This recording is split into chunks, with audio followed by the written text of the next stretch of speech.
Hi everyone, my name is Joseph, and today I want to discuss Injustice: Gods Among Us, which came out on April 16th, 2013.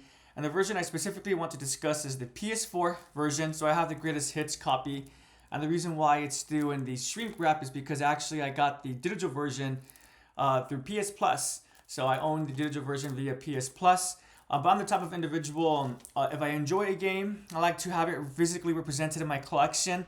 And I'll be honest and frank with everyone. NetherRealm Studios, NetherRealm, I guess it's just called NetherRealm.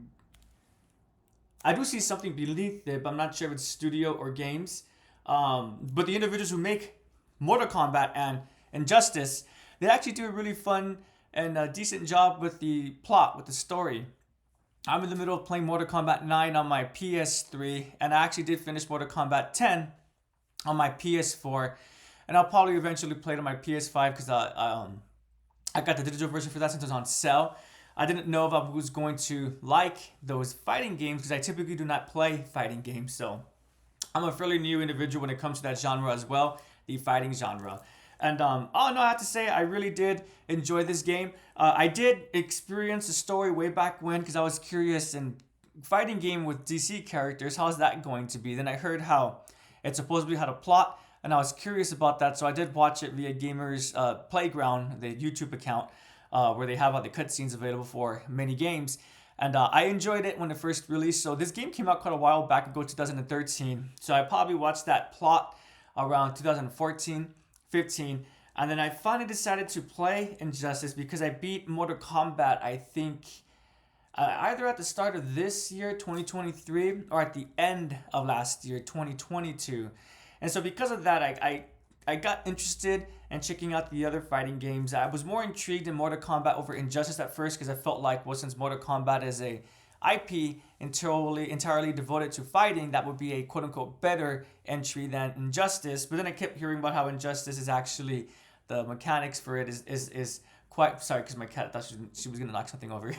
How the mechanics for the game is solid, well done, and refined as well. So that's pretty cool. I did start Injustice 2, but I've only done the training and the first couple of missions so far. But I'm not going to talk about Injustice 2, excuse me, this is about Injustice 1. I have to say, I was pleasantly surprised with how intriguing and strong the story was. I'm not going to lie, so minor spoilers, but once the Superman of the good universe goes into this authoritative world, the story does really pick up a lot more quickly than compared to the past.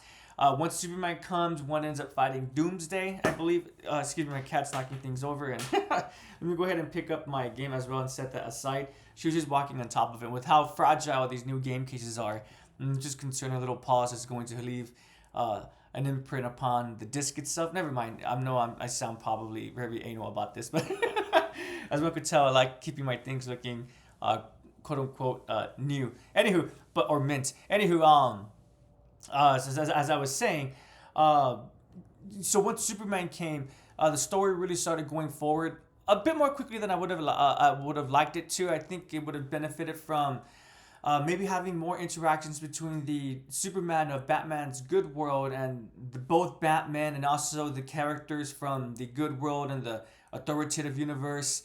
But right as soon as Superman comes again, one fights Doomsday. They fight. Who else do they fight? Doomsday. I forgot who the other individual that they end up fighting, and then after that, Superman themselves. And yeah. So besides the ending, the final pacing of it was quite much more faster than I think it benefits the game.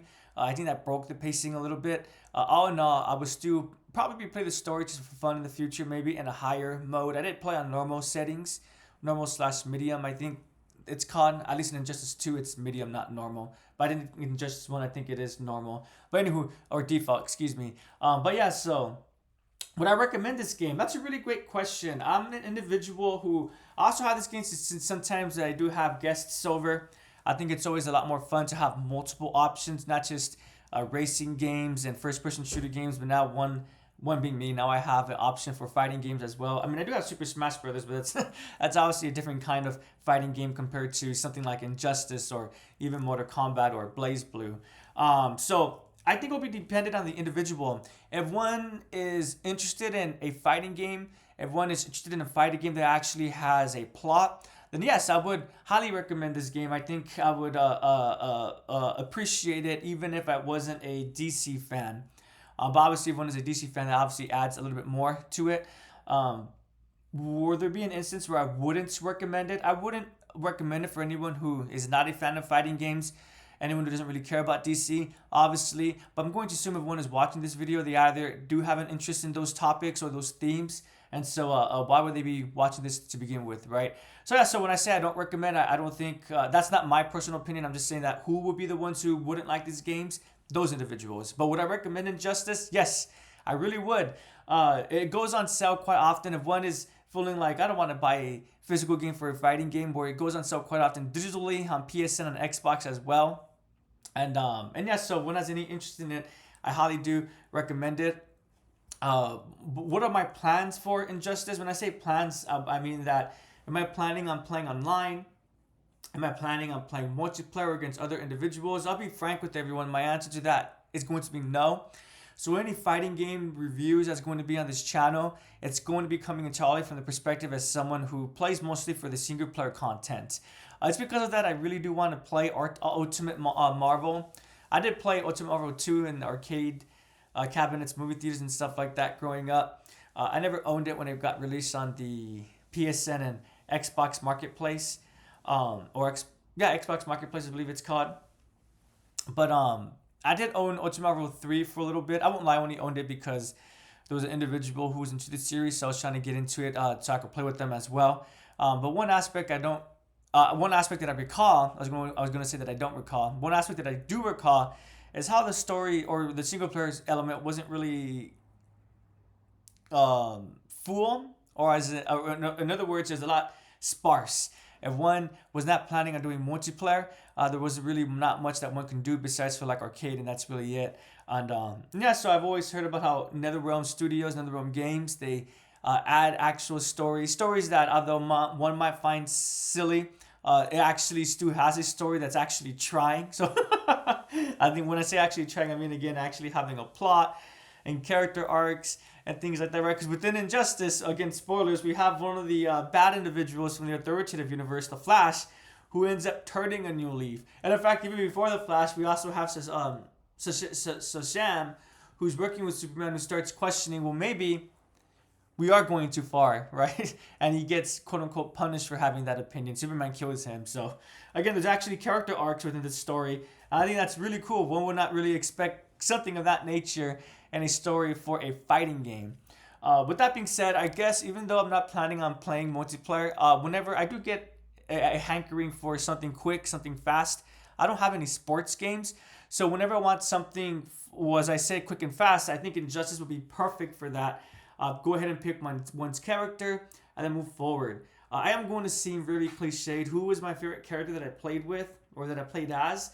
Again, I mostly just played the story, so the offerings that was made throughout the story is who I mainly played as. But I really liked playing as Batman. I think it was really easy to get used to. And another character that I thought was great to use was oh no, I can't. Green Arrow. Excuse me, I was gonna say Green Lantern. I really enjoyed Green Arrow's moveset as well. The characters that I found really challenging to use was Deathstroke for some reason. I don't know why. I just found him to be a little bit slow. I don't want to use the word clunky because it's not that it was clunky. It's just that his attacks just felt a little bit short to me, the range. And then also Lex Luthor, he was powerful, but he was definitely slower than I would have usually used to. When I play fighting games and racing games, I always choose the lightweight character because I usually prioritize speed over bulkiness. So I think that's the only reason why, which is personal preference. But with that being said, playing as Lex Luthor did not feel bad. It's just that one could tell that Lex Luthor is a heavyweight character. But yeah, so my favorite character to play as was Green Arrow and Batman. Probably more Batman than Green Arrow. The Flash was pretty fun to use as well. His moveset was pretty interesting. And with that being said, I guess the last thing I want to discuss is, well, did I button mash or did I actually engage with the move list? And I think that's a valid question that one should have in mind, because I think most times, I might be wrong about this, but most times when it comes to fighting games, I think there's two types of players. You have the casual players who button mash, and they button mash because they know that the character would do something as long as they're pushing something. And then you have those individuals who they're not casual players. They're more, they know the move set, they know the move list, and the combos how to initiate them, and thus their attacks a lot more precise rather than just button mashing. I'm definitely more the casual player than the latter. So was I button mashing? I did my best not to do that. I was aware of different sets of buttons to create a combo. Usually it was 3 buttons. You could push like left, right, and then square and triangle, or square, triangle, X by themselves. So I did my best to not just do button mash. I did my best to think about what attacks and moves I wanted to do. But I will be, again, completely honest. I think that was more like, I think it was 60% me button mashing, probably a little bit more, 65, 70% me button mashing, and then 30%, 40% me actually planning out my move set. But despite that, I still did enjoy myself. I played other fighting games where when I just button mash, it doesn't feel as fun. And it's because I'm constantly being knocked back and constantly being defeated by the opponent. With Mortal Kombat, I feel like as long as one keeps their head about themselves, then they're able to have a fighting chance. And I was pretty, so I did appreciate that. And also one is worried, to my understanding, if one loses constantly, the difficulty does adjust itself. So the game essentially, not that it becomes easier, but it becomes a bit more manageable. And then I don't think I finished my point when I was talking about Ultimate Marvel versus Capcom. So yeah, again, since that game didn't really have, the third one didn't really have a lot of single player content. I had it for my 360 way back when. Because of that, that's why I have no desire to get it again for my PS3 or even for the PS4, because I am fairly certain it's now available digitally as well for the Xbox One and the PS4. I have heard about Infinite Marvel vs. Capcom, but again, I haven't heard the best of things when it comes to single player content. And then, of course, the fighting community is probably more aware about this than I am. Again, I only hear about this through secondary comments or through articles and things like that I come across accidentally, not that I'm seeking them out. But to my understanding, I think Street Fighter V, not the most recent Street Fighter, one of the Street Fighters, apparently the last one, I suppose, 4, or one of them, again, not the most recent one, because I've been hearing great things about the most recent one, but the one before that apparently didn't have any single player content. It just had like arcade, and that's it. And even fighting fans who typically don't care about the story and single player content, even they were shocked at how little that game had offered. So yeah, that was just an explanation, I guess, of my history with fighting games. Again, to reiterate, would I recommend Injustice: Gods Among Us? Yes, I really would. I think the only reason why I wouldn't recommend it would be for specific people who don't like fighting games, people who don't like DC characters. But again, why would they be watching this video to begin with, right? So if you do have any desire to check this game out, I highly do recommend it. It was a lot of fun.